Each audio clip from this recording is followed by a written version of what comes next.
Sürücülər üçün tətbiq olunan cərimə balları sistemi ilə bağlı dəyişikliklər gündəmə gəlib.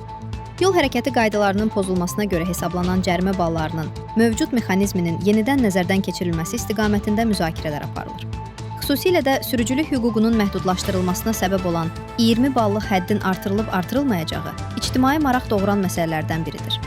AZ24AZ xəbər verir ki, bu sahədə qanunvericiliyə müəyyən düzəlişlərin edilməsi nəzərdə tutulur. Bildirilir ki, Daxili İşlər Nazirliyinin təşəbbüsü ilə hazırlanan layihə hazırda Milli Məclisdə müzakirə olunur. Qeyd edək ki, son dövrlər mövcud bal həddi bir çox sürücülərin narazılığına səbəb olub. Toplanan balların qısa müddətdə 20-yə çatması və nəticədə sürücülük hüququnun məhdudlaşdırılması bir sıra vətəndaşlar tərəfindən həddindən artıq sərt tədbir kimi qiymətləndirilir. Xüsusilə dayanma və durma qaydalarının pozulmasına görə cərimə ballarının tətbiqi sürücülər arasında daha çox narahatlıq yaradır.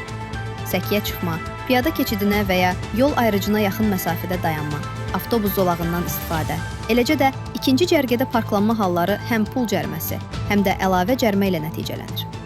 Hazırda müzakirə olunan təkliflər arasında pul cərimələrinin qüvvədə saxlanılması, lakin bəzi inzibati xətalara görə cərimə ballarının ləğv edilməsi və ya ümumi bal həddinin artırılması kimi variantlar yer alır.